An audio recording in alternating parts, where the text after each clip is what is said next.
Back with another Snowtimeproduction podcast. Got TwanChalant. Let's go. It's good, bro. What's up, bro? chilling. So yeah, let's get right into it. So like, what got you into music? What do you do? Tell people.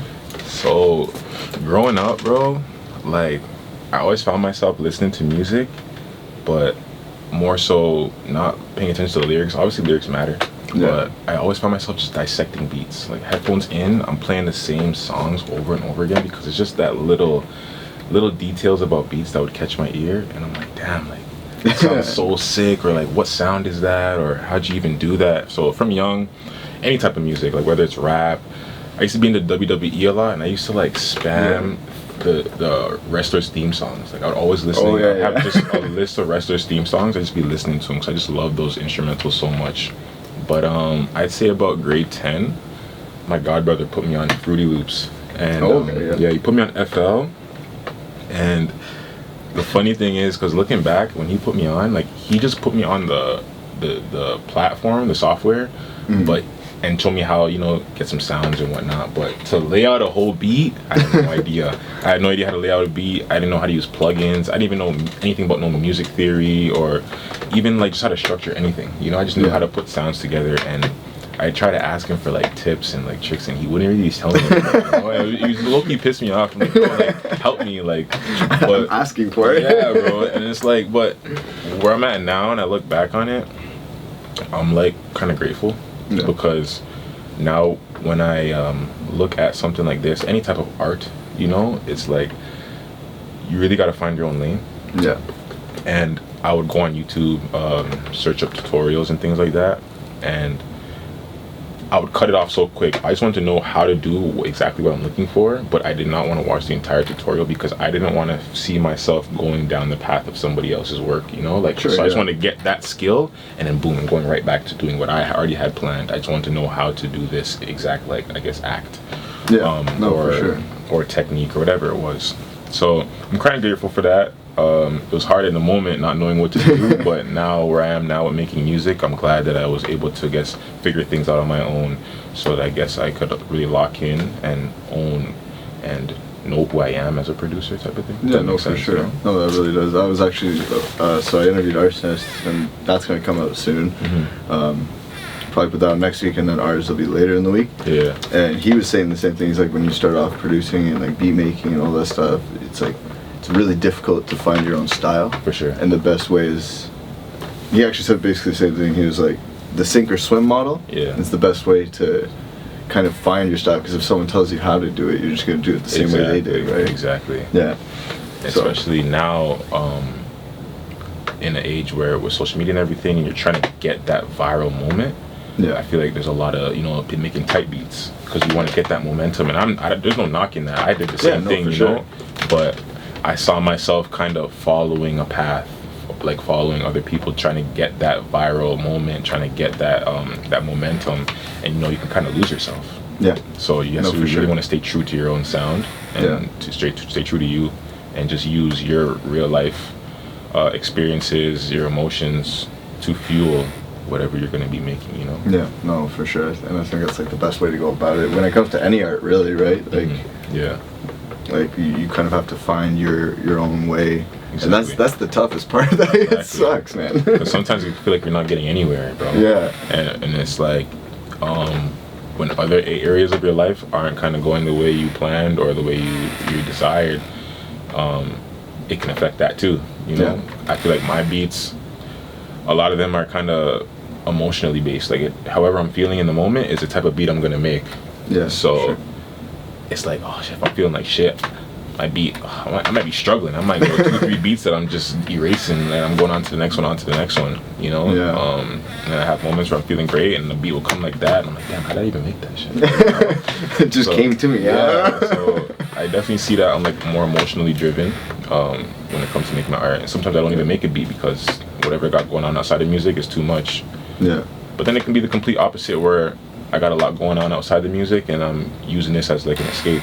Yeah. You know, so it kind of takes the world away from exactly. So there's just so many different ways to look at it, but most importantly is to just, I guess, don't take it too serious. Yeah. You know, just have fun with it. Remember why you get there when you get there. Exactly. Remember why you started doing it in the first place. Yeah. I think that's a good way, like feeling grounded in it and everything. Like you kind of need that once in a while, right? Yeah. It's like you said, sometimes life gets carried away and you lose that inspiration. Facts. Or the inspiration gets flipped. Exactly. Yeah, and like it sucks, bro. Like I've deleted raps, and it's the most hurtful thing. So it hurts so much, and then you got it, but you got to. You know, it's all a part of the journey, bro. All a part of the journey, and then you look back, and it's like, damn, I should have got rid of that. Or where is that now? Type shit. Like I'll get memories on Snapchat of these old beats that I made, and I'm like, yo, like where is this at? I can't find it nowhere. Probably like 2-3 times that's happened. I'm like, damn, I wish I had this beat right now. Because like it already sounds hard, but especially with what I know now, I can go back and just, you know, spice it up a little bit, and with the knowledge I have now. But yeah, I've done that where I'm going through voicemails trying to find the lyric, and I go, yo, that thing was hard. Where'd it go? And you end up scrolling for hours, bro. And it's like, damn, let me just let it go. Still, that's the worst. And then you're just like, all right, guess we're back to square one. You know, like back to square one. But that mindset where it's like, I can make that again, or I can make something better. Yeah, always. You know? I've grown. Exactly. Yeah, I can make something better. So. Yeah. So how long have you been in it? Like doing it? Like you said, since you were a kid, so, right? Like, since a kid, really taking in beats, but I'd say I got put on FL when I was about 15. 15? I'm 25 now. Okay, yeah. When I was like 15, but it took me so long to really understand the program. Granted, I wasn't really taking it too serious at the time when I got put on. Like I was still in high school, you know. Like I wish I took it more serious then, but it's all a part of the journey. But 15 is when I got put on to it. But when I graduated high school, excuse me, and then I went off to school, and I went to Brock. I was in St. Catharines. Oh, okay. And I was there in my dorm. This was like 2017, and I'm just there in my dorm. I didn't know nobody, bro. I didn't have any friends. Like I'm in my room, and I'm hearing like my roommates outside in the house just like mingling with bare people, and I wasn't really into it. I didn't really like feel like I meshed well there. Yeah, so then I just sat there. I'm like, yo, this is the moment where I'm gonna lock in now. Like it was 2017, probably like September, October. Yeah. And I'm like, yeah, I'm about to lock in now still. So I'd say from about 2017 is when I really started to take it serious. Yeah. But that's when I just started to really grind on my craft, understand more about the software, understand more about music. Because even at that time, I still didn't even know like what it meant to have an 808 in key, or how to what's it called, sound design or chords, chord progression. I know nothing like that. I didn't even know what it meant to have your 808 in key with the melody, just nothing. Like I was just, and even then, I had FL on a Mac, and back then FL wasn't even out for Mac. So I just had a cracked version of FL on my MacBook, and I couldn't use all the features because it wasn't a full version or like an official version. Gotcha. So I had no plugins. The stock ones barely worked. I just had drums. So I was just finding whatever I could find off of YouTube and just pulling it into FL, using that and just putting drums on it. So I was doing that for a while. Pretty bare bones, but like building off of finding like a main thing to build off of. Yeah, facts. Really just trying to get it out in the mud, like just trying to figure it out. But fortunately, I had some friends that I met out there eventually, and they made music too. Okay. PK, you know Jola? I've heard of him. Yeah, Jola Beats. He was one of my homies that I met out there too, and he's nasty with it. Like, he's really nice. Yeah, especially the melody game, crazy. So he really put me on a lot of stuff. You know, gave me a lot of knowledge because he already played instruments growing up. Oh, gotcha. So he could like cook up a melody in like a matter of minutes. Like I got some footage, like in a past studio session like last week or 2 weeks ago. We're in the room right over there. Yeah. Like he cooks it up like it's nothing, bro. Is that that's the one you posted on Instagram, right? Yeah. That was the first one. That was like months back. But we had like another session 2 weeks ago that I didn't even post anything from yet. Okay, yeah. But regardless, he just cooks up melodies like it's nothing. So I really learned a lot from him when it came to cooking up melodies. So that was around 2018. 2017, 2018, that I really started to just lock in on that and learn more. But I didn't start really pushing it to people that I made beats until I'd say about 2022. Okay, gotcha. Yeah, so 2015 is when I kind of got introduced to the software. 2017 is when I really started to lock in on how to use the software. Yeah. But I didn't really start pushing my beats and being out there with it until about 2022. Okay, gotcha.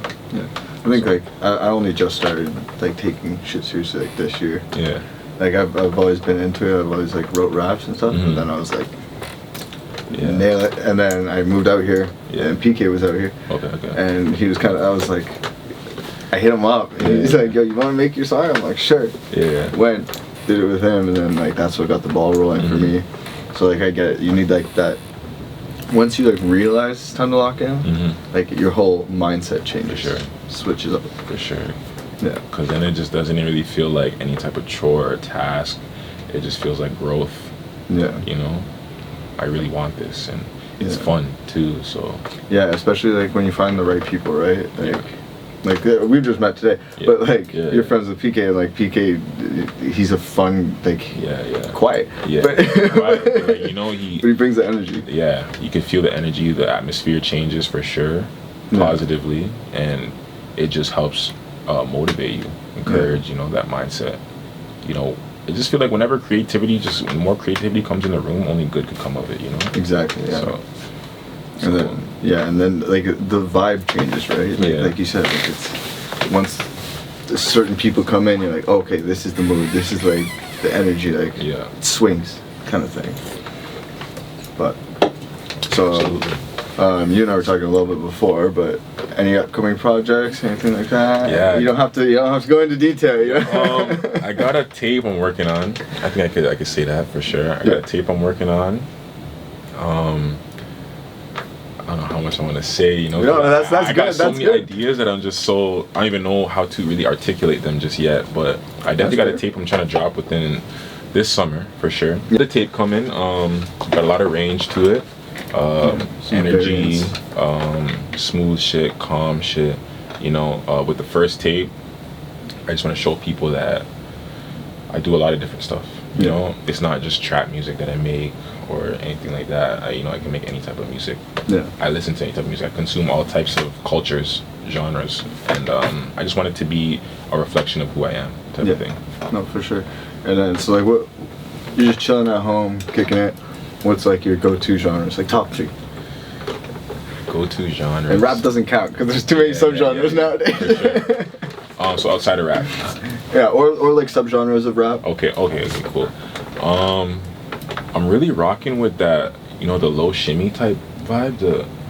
It's like a very smooth, like calm melody, but just minimal drums. Very minimal drums, or like just percussion, you know, just like a rim shot or something like that.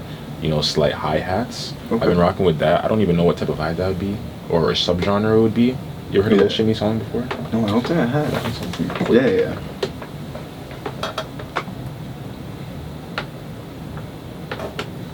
I'll play this. This track just came out from Toronto. These 12 niggas get on my last nerve, I swear to God. She wanna go out to church, but I don't even know where it is. Girl, I'm so dumb. I need to find me a trick. She wanna get calamari and party, but shit, I just wanna be rich. Bad bitch on the birds, and she ain't never seen a bit. I've been on the blocks and kid, dropped 2 years, stop calling some smooth shit, you know? Yeah. Very minimal drums. You know, it just really emphasizes the vocals and just the atmosphere. Yeah, I know. So I've been rocking with that, you know, some chill stuff. We're cutting that out. They're rocking over there, though. So there's like a whole band over there. Have you ever been in any other rooms here? No, this is the first time. First time here? Yeah. Okay. This is actually my second time in the studio. The second time at the studio? No, in a studio in general. Oh, cool. The first time was with PK. Oh, cool. Yeah, bro, I've been coming here for a minute now still. Yeah. But back to what you're saying. Yeah, that type of, I don't know what you would call that. I would call it just some smooth trap, you know, nothing too crazy, calm. Yeah, it's not super aggressive. Like, I've been listening to a lot of like house music. Oh yeah? Know, like, I love that vibe right now. Especially with this weather, like, it's getting warm, like windows are down, honestly, just bopping your head, like, bro, that's just great energy. Great energy. Even if you're on the road driving, or if you're at the crib, like, just cleaning, you know, you just want to be in a good mood. Yeah, it's upbeat. Upbeat, you know. That was one thing. Like, I used to listen to a lot of trap music, bro, and like, it doesn't feel that good for me, you know? No, I know. I actually am just going through that right now. Like, I'm also getting like older. And I'm like it just doesn't feel good for the soul. Shoot everyone. Exactly, bro. I don't want to be angry, bro. Why are you talking about fucking someone's bitch? Why am I upset, like, talking about ops that aren't even mine, talking about dead homies, like, why am I upset? Ops from New York when we live in Toronto? Exactly, like, no, why do I want to slide? Like, nah, bro, that's not good. I don't think that shit's too good to consume. Yeah. It's not good to consume at all, if we're being honest, but obviously music is music, you like what you like, but sure. you know, I think everything in moderation. Yeah, like I've been doing a lot of like Sleepy Hollow lately. Yeah. Like I guess almost on that same vibe where it's like slow, methodical. It's like for sure not over the top. Yeah. We're just at that age, like, we're not ignorant, you know. Yeah. We know the things that we're hearing and consuming, so you just gotta, you know, you gotta keep that in mind and consider that. Yeah. So there was that, the house music, and I've been liking a lot of like 70s music. Yeah. Yeah, you know, like back when they were just really yearning for a woman, you know, just yeah. to, like, I love that shit still. Yeah. I've been listening to that a lot too, and that just makes me feel like, it makes me feel hopeful, optimistic, you know, like, no, for sure. Back in the days when that's the things that people really cared about, you know, chasing someone, having a family. I think those are things that really matter in life. Yeah. And I guess that's kind of the vibe I get from that mindset I get from that. So I listen to that too. So just keeps me in a good mood still. Just keeps me I'm trying to change my Spotify rap this year. That's what I am too. That's what I'm trying to do, bro. Like, you know, just that top 5 is just straight trap artists. Top 5 songs, just trap song, and it's like all my shit is like you said, sliding on ups. I don't even know. So why am I sliding? Facts, bro, facts. And I'm just trying to change that still. Yeah. Give myself a different perspective on life. Yeah. I was even like I was listening to a lot of dancehall, but like aggressive dancehall, right? Yeah. Like really, like like Da Vinci, like Stylo G, like, and it's still the same thing at the end of the day. So I've been switching up, cause I'm like, man, like, why am I talking about leaving someone steamy in a bush? Like, for real, it's literally the same thing. You just got a patois accent. Literally, bro. But they just turn the beat up a little bit, and then it do got a nice different bounce to it though. It does. Even though the content can be the same, the vibe is still a bit different because of the bounce and, you know, just the instruments used, the sounds. And that's what's just so beautiful about music, bro. It's just, you guys could talk about all the same things, but if you're in a different genre, it's all gonna sound different and it's gonna give you a different vibe. Yeah. And I just love it, bro. Yeah. I love it. It's definitely dope. Like like that's why I like music, right? Like and it comes back to what you were saying, where like you're making music based on your emotion. It's also like consuming and listening. Consuming and listening to music based on emotion, right? Like, you said cleaning your house, put on something nice, upbeat, keeps you going. Folding some laundry, like I feel like I need music for a lot of things. Oh, it's constant. Yeah, like, it's like I need it just to do some tasks and shit. Like, yeah, it just makes everything that much easier, smoother. Yeah, the silence is deafening. Yeah, like. Exactly. But yeah, and then collab-wise, you've done like a few projects with different artists, right? Yeah. Like, I've worked with a few like local people. I had a couple songs like people from the States, nothing too crazy. Yeah. I've always had the idea or the desire to just really build something in my community. Something in my community. I don't really like desire to be famous or nothing like that, you know. Like I like to be a hometown hero, call it, you know. Yeah, no, I think it's build a community, work with people around me, people that I know, especially because I know what it's like to. I know we just met, but I know what it's like to go link up with someone that you don't really know, especially in a creative aspect, and it's hard to really get that project in or mesh creative ideas well when you don't have that chemistry. No, for sure. You know, so that can be a bit tough. And not that I'm opposed to that, because that still helps people grow at the end of the day. Sure, yeah. But I really like working with people that I know and have relationships with already, because it just makes it that much easier and more organic. Yeah, for sure. So, and like if you're with like a friend, right? Like you guys go out for dinner, like you guys chill, you guys know each other on that level, right? So it just meshes better. You know exactly what type of beats they like. You know how they like their beat structure, the sound, all that type of stuff. And I just think those things just make the process that much easier. Yeah, for sure. Or not even easier, but like I said, organic, smoother, and the end result that much greater. Yeah. So. All right, and then I got one last question. All right, bet. What do you think of the hip hop scene right now, as it is?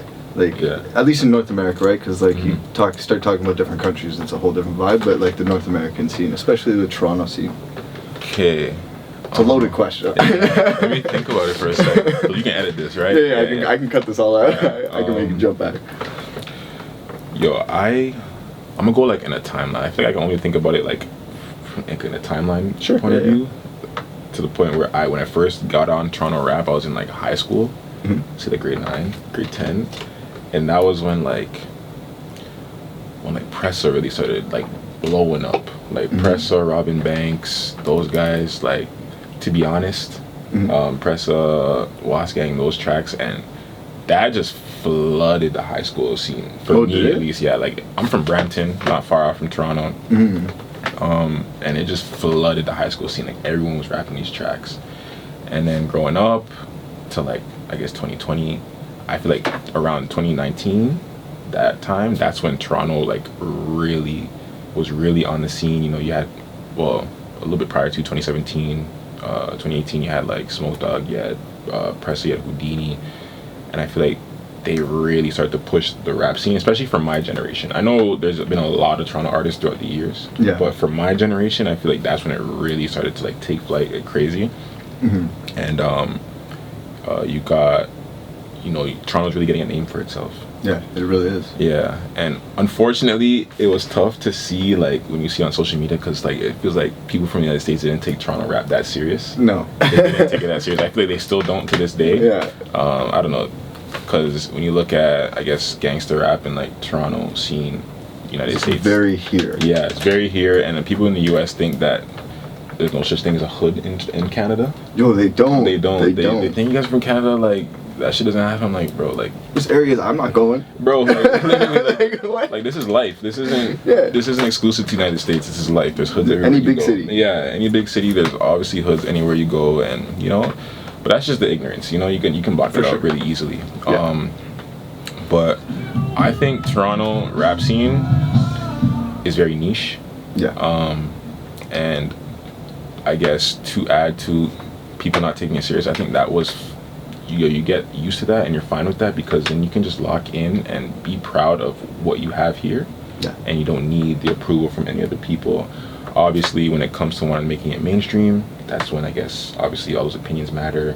A lot of people want to go down south to the United States when it comes to going mainstream, because that's where all the opportunities really are. Yeah. But like I said, from my point of view, I'm not out here trying to be famous, so I kind of like where it's at. Yeah. You're in Toronto, you got a name for yourself, you're making music, and you can really embrace that and just say you're from Toronto. So I think Toronto rap scene is at a good spot. I like what I hear, like that song I just played for you, and that's another Toronto artist who I didn't even know.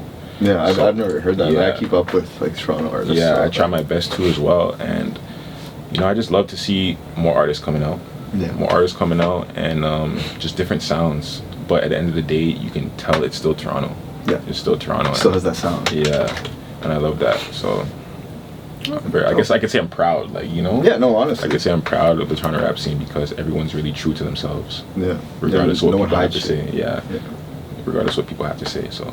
But sometimes it get crazy. It's crazy, like it definitely gets crazy. The beefs for sure. Like, oh my god. It's crazy, and even that hits pretty close to home too. Sometimes you have friends who I guess kind of are involved in that type of stuff too. Yeah. And me, I'm not in the streets whatsoever. Like I just do my thing, but you can't help who you know. Toronto rap scene is definitely blown up in a certain way that really, like you said, it just makes you proud to be Canadian, proud to be from Toronto. And I'm from London, right? Like I'm not from here, so I didn't really have friends that were in the streets. But since being here, I've been here for like almost 2.5 years now. Yeah. So I've met people who are in that life and everything, and like. Yeah, it hits close to home. It hits close to home, for sure, and it's tough because that life, like I can't relate, but it's hard to, you try your best to support when you don't really understand certain things. Yeah. So it's a bit tough, but. Yeah, like the politics. And yeah, it's tough. It's tough. Yeah. No, for sure. All right. Did you have anything else to say? Nah, bro, like. I think another thing too is being seen as an underdog, like the Toronto rap scene. Yeah.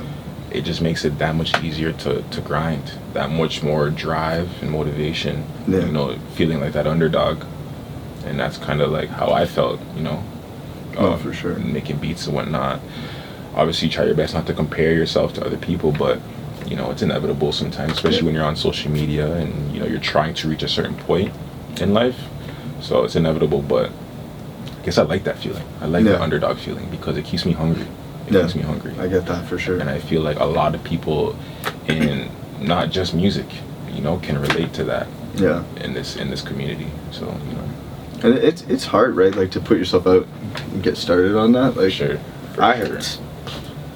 I had some major self-confidence issues when I started. Like everyone's judging me. So I'm saying that's why I didn't start pushing my beats till 2022, and I started taking it serious in 2017 because I'm just here like, nah, like that's not it. Like, no one's gonna like this. No one's gonna, bro, another trash producer coming out. Like, like, here we go. But then I'm having people close to me listen to these beats and like, yo, like, what are you doing? Like, yo, you should be pushing this. You should be working. You should be doing that. And I'm just here like, fuck, I don't know. Like, they're just telling me what I want to hear. You know, they're not being honest with me, but.